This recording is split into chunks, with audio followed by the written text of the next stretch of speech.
மக்களின் பிரச்சனைகளும் தீர்வுகளும் களத்தில் மக்களின் குரலாக மக்களுக்கான பிரச்சனைகளை கண்டறிந்து தீர்வை நோக்கி நகரும் முயற்சியில் இருக்கிறது நியூஸ் தமிழ். இன்றைய தினத்தில் 4 மாவட்டங்களில் இருக்கக்கூடிய நீண்ட காலமாக மக்கள் சந்திக்கும் ஒரு பிரச்சனையை கண்டறிந்து அதற்கான தீர்வை நோக்கி நகர இருக்கிறோம். அந்த வகையில் தற்பொழுது வேப்பூரில் என்ன பிரச்சனை அப்படின்றத பார்த்தோம். தொடர்ந்து ராமநாதபுரம் பகுதியில் இருக்கக்கூடிய மக்களுக்கான பிரச்சனை என்ன, தீர்வை என்ன கேட்கிறார்கள் மக்கள், அது தொடர்பாக பார்க்க இருக்கிறோம்.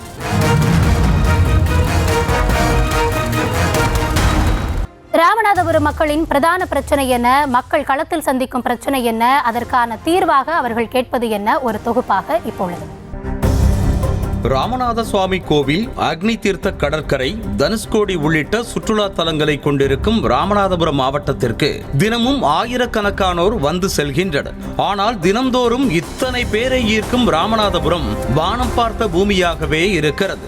அவ்வப்போது மழை பெய்தாலும் நீர்நிலைகள் நிரம்புவது என்பது காணல் நீர் போலத்தான் இருந்து வருகிறது. வளிமண்டல சுழற்சி காரணமாக மாவட்டத்தின் பல்வேறு பகுதிகளில் கடந்த சில தினங்களாக கனமழை பெய்து வந்த நிலையில் புதன்கிழமை ஏற்பட்ட திடீர் மேக வெடிப்பால் ராமேஸ்வரத்தில் வரலாறு காணாத வகையில் 44 சென்டிமீட்டர் மழை பதிவானது. தங்கச்சிமடம், பாம்பன், மண்டபம் பகுதிகளில் கொட்டி தீர்த்த கனமழையால் திரும்பிய திசையெல்லாம் வெள்ளக்காடாக காட்சியளித்தது. இருப்பினும் ராமநாதபுரம் மாவட்டத்தில் உள்ள பெரும்பாலான நீர்நிலைகளில் தண்ணீர் நிரம்பவில்லை என வேதனை தெரிவிக்கின்றனர் அம்மாவட்ட மக்கள். ராமநாதபுரம் நகர் பகுதியை பொறுத்தவரை குண்டூரணி, முகவை ஊரணி, நீலகண்டி ஊரணி, நொச்சிவயல் ஊரணி என நகர்பகுதிக்குள் மட்டும் மொத்தம் 28 ஊரணிகள் இருக்கும் நிலையில் அதற்கான வரத்து கால்வாய்களும் பிற நீர்வழி தடங்களும் ஆக்கிரமிப்பின் பிடியில் உள்ளதாக கூறப்படுகிறது. மீதமுள்ள 1-2 வரத்து கால்வாய்களும் ஊராட்சி மற்றும் நகராட்சி அதிகாரிகளால் சரியாக பராமரிக்கப்படாமல் தூர்ந்து கிடப்பதாகவும் குற்றம் சாட்டப்படுகிறது. பெரும்பாலான பகுதிகளில் நீர்வழி தடங்கள் அடைப்பட்டு மழைநீர் நீர்நிலைகளுக்கு செல்ல முடியாமல் சாக்கடையோடு கலப்பதாக வேதனை தெரிவிக்கும் மக்கள் மழைக்காலங்களில் வெள்ள நீர் விரைவாக நீர்நிலைகளை சென்றடையும் வகையில் வடிகால்களையும் வரத்து கால்வாய்களையும் தூர்வார நடவடிக்கை எடுக்க வேண்டும் என வேண்டுகோள் விடுக்கும் மக்கள் மாவட்டம் முழுவதிலும் நிலத்தடி நீர்மட்டம் உயர்வதற்கு தேவையான நடவடிக்கைகளை மேற்கொள்ள வேண்டும் எனவும் கோரிக்கை விடுத்துள்ளனர்.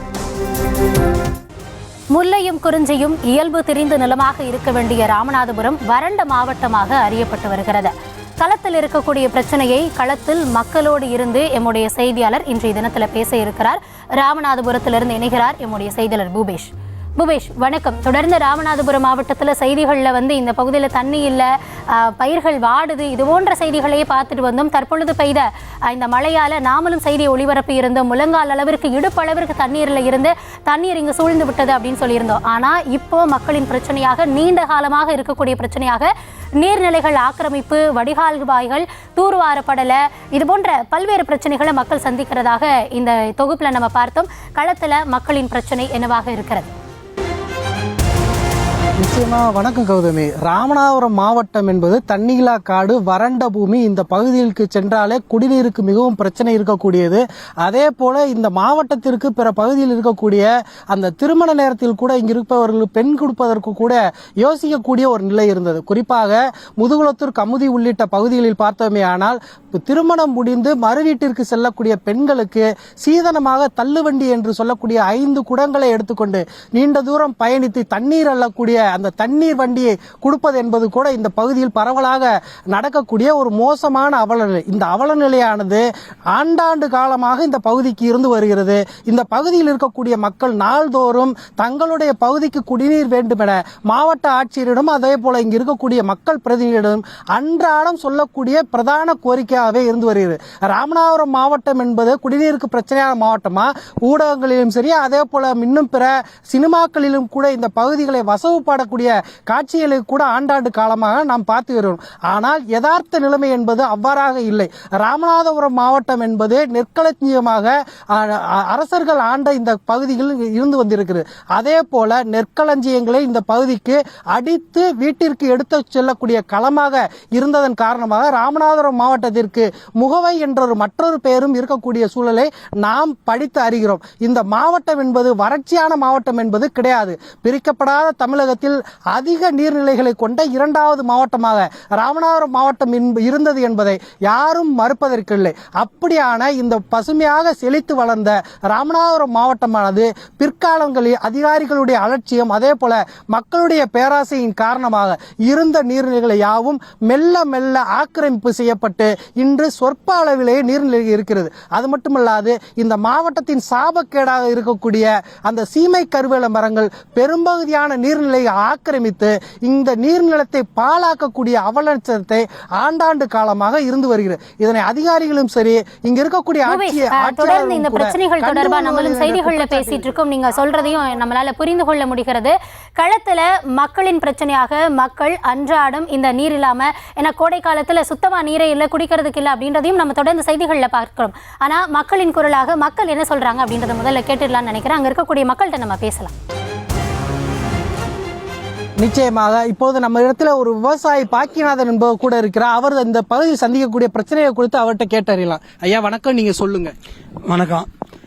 வரலாற்று சிறப்புமிக்க ராமநாதபுரம் மாவட்டத்தில் பருவகாலத்தில் பெய்கின்ற மழை நீரையும் அதே போல வைகையிலிருந்து வருகின்ற மழை நீர் தண்ணீரையும் ராமநாதபுரத்தில் இருக்கின்ற 640 கண்மாய்களை பொதுப்பணித்துறை அதிகாரிகள் வந்து சேமிச்சு வைக்கிறாங்க.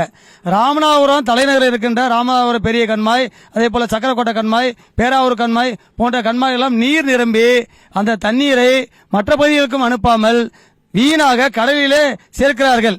அதனால தலைநகரில் இருக்கின்ற ராமநாதபுரம் பெரிய கண்மாய் சக்கரக்கோட்டை கண்மாய் பேராவூர் கண்மாயில் தரம் உயர்த்தி இங்கின்ற பெய்கின்ற மழை நீரையும் வைகையிலிருந்து வருகின்ற தண்ணீரையும் சேமித்து வைத்து குடிநீர் ஆதாரமாக குடிநீர் நீர்த்தேக்கமாக குடிநீர் அணைக்கட்டாக தரம் உயர்த்தி தாருங்கள் என பல்வேறு துறை அதிகாரிகளிடம் கோரியிருக்கிறோம். அதே போல தமிழக முதல்வர்களிடம் கோரியிருக்கிறோம்.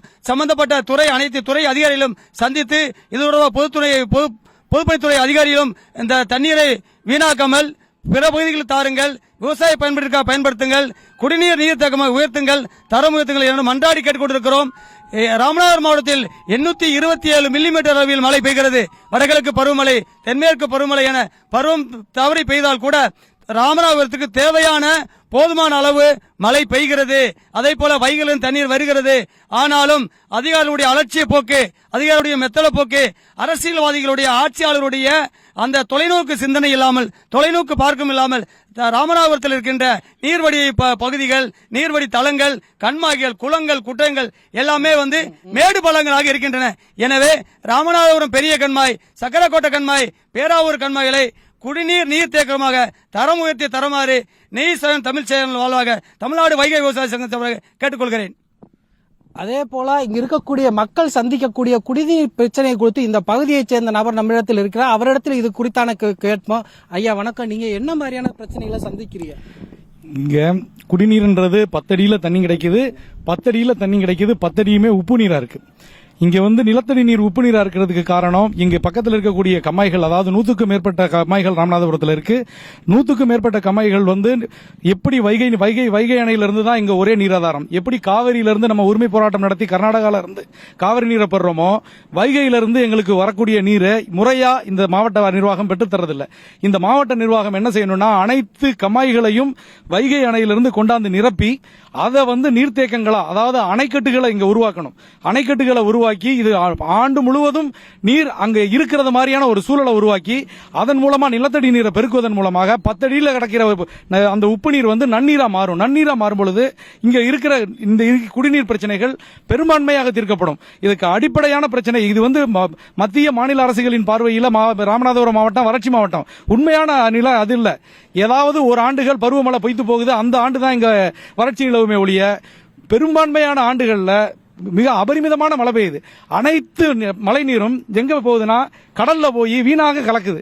இந்த வீணாக கலக்கிற இந்த மழை நீரை அணைக்கட்டுகள் மூலம் தடுத்து நிறுத்தி இதை வந்து நீராதாரத்தை அந்த நிலத்தடி நீராதாரத்தை பெருக்கி குடிநீர் தேவையை அரசாங்கம் பூர்த்தி செய்யணும்னு இந்த நியூஸ் தமிழ் வாயிலாக உங்களை வேண்டி விரும்பி கேட்டுக்கொள்கிறோம். அதே போல இந்த பகுதியில் இருக்கக்கூடிய மக்கள் என்பது தொடர்ச்சியாக சந்திக்கக்கூடிய இந்த குடிநீர் பிரச்சனையை தீர்ப்பதற்கு இந்த சம்பந்தப்பட்ட அதிகாரிகளும் அதே போல அரசியல் கட்சியினரும் ஒருமித்த குரலோடு தனிப்பட்ட கோரிக்கை வைத்து இந்த பகுதியில் உள்ள நீர்த்தேக்கங்களை மேம்படுத்துவதற்காக இங்க இருக்கக்கூடிய பெரிய கண்மாய், அதே போல சக்கரக்கோட்டை கண்மாய், பேரா கண்மாய் உள்ளிட்ட நீர்த்தேக்கங்களாக அமைத்து அதை முறைப்படுத்த வேண்டும் என்பதை இங்க இருக்கக்கூடிய மக்களின் கோரிக்கையாகவே இருக்கிறது. கண்டிப்பாக பூபேஷ், மக்களுடைய பிரச்சனை என்னவாக இருக்கிறது, கோரிக்கை என்னவாக இருக்கிறது அப்படின்றத சொன்னீங்க.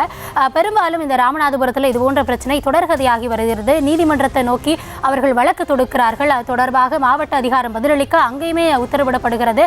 தொடர்ந்து மக்கள் தரப்பில் இருந்தும் பல்வேறு கோரிக்கைகளும் முன்வைக்கப்பட்டு வருகிறது. ஆனால் அரசு அதிகாரிகளின் பதில் என்னவாக இருக்கிறது அப்படின்றத இப்போ நம்ம பார்க்கலாம். இதில் ஏற்கனவே மாவட்ட நிர்வாகம் மூலமாக எங்கெங்கே நீர்நிலை புறம்போக்கு ஆக்கிரமிப்பு இருக்குது, துறை வாரியாக ஒரு லிஸ்ட்டு தயார் பண்ணி அந்த துறையில் என்ன நடவடிக்கை எடுத்துகிட்டு இருக்காங்க, மாதம் அதை ரிவ்யூ நடத்திட்டு இருக்கோம். அதில் அரவுண்டு கிட்டத்தட்ட மோர் தேன் 70% நீர்நிலை புறம்போக்கில் இருக்கிறத ஆக்கிரமிப்பு எடுத்திருக்காங்க. இப்போது என்னென்னா சிலதில் கவர்மெண்ட்டோட ஜியோ படி சப்போஸ் யாரோ வீடு இருந்தானா, சின்ன குடிசை வீடு இருந்தால் அவங்கள மாற்று இடம் கொடுத்துட்டு அவங்க கட்டணும், அப்படி ஒரு உத்தரவு இருக்குது. ஸோ அதுபடி அவங்களுக்கு மாற்று இடம் ஏற்பாடு பண்ணி அவங்கள பட்டா கொடுத்துட்டு அங்கே மாறுறதுக்கு நம்ம நடவடிக்கை எடுத்துகிட்டு இருக்கோம். ஸோ மேஜர் WRD கண்மாயெல்லாம் மேஜர் ஆக்கிரமிப்ஸ் எல்லாம் சப்போஸ் கமர்ஷியல் ஆக்கிரமிப்பு இருந்தானா, எல்லாம் யாராவது ஃபீல்டு போட்டிருந்தாங்கன்னா அந்த மாதிரி ஆக்கிரமிப்பு எல்லாம் எடுத்திருக்கோம். அதே போல் நீங்கள் சொன்ன மாதிரி நிறைய இடத்துல சீரமைப்பு பண்ணி தேவை. ஸோ அதுக்கான RRR ஸ்கீம் சொல்லி அதில் ஃபேஸ் 7, ஃபேஸ் 8, ஃபேஸ் 9 எல்லா ஒர்க்ஸ் இப்போ போயிட்டுருது. மழைக்காலமாக இது நார்த் ஈஸ்ட் மான்சூன் முன்னாடி எல்லா work was in full swing. இப்போ மழை காலத்து பிறகு ஆல்சோ அந்த ஒர்க் கண்டினியூ தொடர்ந்து ஃபாலோ பண்ணுவோம். அதே போல் சில NGOs CSR ஆக்டிவிட்டீஸ் அதில் என்னென்ன மேஜர் சேனல்ஸ் இருக்குது கனெக்டிங் டு வேறு குளம் இல்லைன்னா கண்மையை கனெக்ட் பண்ணுறது சேனல்ஸ் எல்லாம் தூர்வாரிட்டு இருக்கோம். அந்த சேனலில் தூர் வரும்போது அங்கே அந்த சேனலில் இருக்கிறதெல்லாம் சீமக்கரவேல், அப்புறம் அதோட பண்ட் ஸ்ட்ரென்த்னிங், அந்த வகையில் ஆக்டிவிட்டீஸை சேர்ந்து பார்ப்போம். அதுக்கப்புறம் நீங்கள் சொன்னபடி ராமநாதபுரம் பெரிய அர்பன் ஏரியாவில் நிறைய வயலில் எல்லாம் தண்ணி தேங்குற சொல்கிறீங்க. அதில் ஆல்சோ நாங்கள் எங்கே அந்த தண்ணி இங்கே வடிஞ்சதுக்கு ஏற்பாடு பண்ணோம். அது JCB வச்சுட்டு எல்லாம் தோண்டி வச்சுருக்கோம். அதே போல் சில ஃபார்மர்ஸ் அந்த வயலிருந்து தண்ணி போகக்கூடாது, என்னென்னா அவங்க நெல் பருப்பு பண்ணுறாங்க, க்ராப் பண்ணுறாங்க. ஸோ அதுக்கான தேர் ஸ்டாப்பிங் த ஃப்ளோ. அந்த மாதிரி யார் பண்ணால் அது எல்லாம் அவங்ககிட்ட பேசிட்டு அது தண்ணி வெடிச்ச மாதிரி பண்ணியிருக்கோம். இப்போது மேஜர் ஒரு ஹெபிடேஷனுக்கு போகக்கூடிய வழி எல்லாம் கிளியர் ஆயிடுச்சு. அங்கே காலி பிளாட்டில் தண்ணி தேங்குது, அதுவும் எடுக்கிறது ஆல்சோ நடவடிக்கை எடுத்துகிட்டு இருக்கோம்.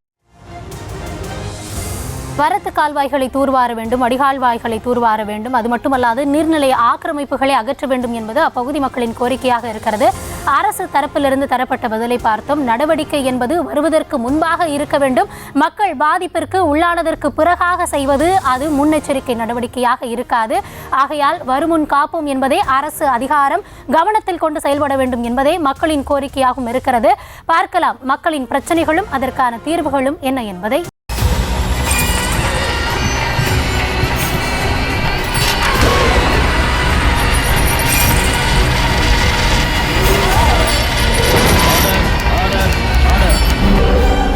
குற்றங்களின் மறுபரிமாணம் நிகழ்தகவு நமது நியூஸ் தமிழ் தொலைக்காட்சியில் விரைவில்.